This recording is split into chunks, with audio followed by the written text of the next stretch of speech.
des afro-descendants venus enrichir leur connaissance de l'histoire du père de la révolution d'août 83. Du bureau de Thomas Sankara, en passant par le mausolée, l'émotion se lit sur les visages. Pour ces afro-descendants, il est difficile de se retenir face à l'atrocité racontée. Pour beaucoup, l'histoire est douloureuse. Ce qui m'a beaucoup impressionné ici, c'est l'histoire. L'histoire qu'on nous a racontée. Un homme étant assis dans son bureau et qui a été assassiné avec les 6 personnes pendant qu'ils étaient en pleine section de travail. Et ça, c'est vraiment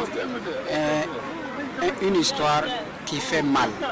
Et je repartirai à la maison en pensant que ce qui s'est passé avant continue toujours de se passer maintenant. Et cette histoire doit être stoppée. Nous devons arrêter d'essayer de toujours trahir nos propres juste pour les autres. Et c'est cette histoire douloureuse que je sors ici avec.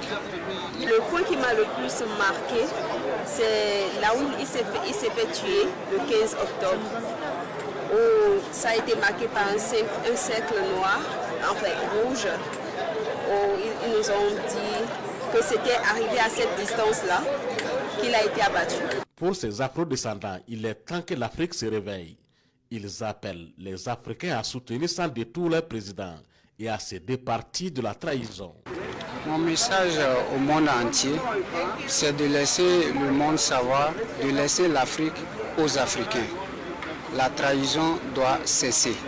Nous devons contribuer à faire développer notre continent et que personne ne doit être utilisé comme un instrument destructeur ici en Afrique.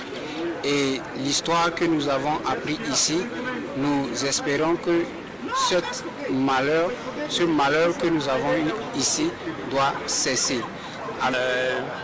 Les colons ont toujours tué les hommes intègres qui veulent faire développer leur pays.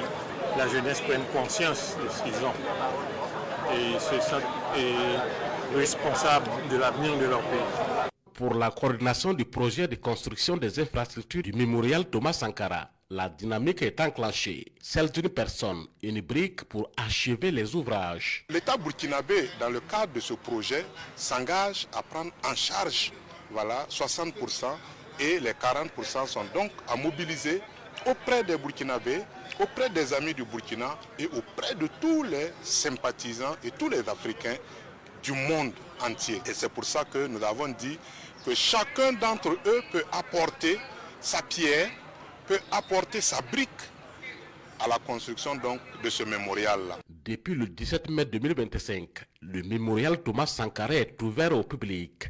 Depuis lors, le site ne désemplit pas. Il accueille les visiteurs nationaux et internationaux.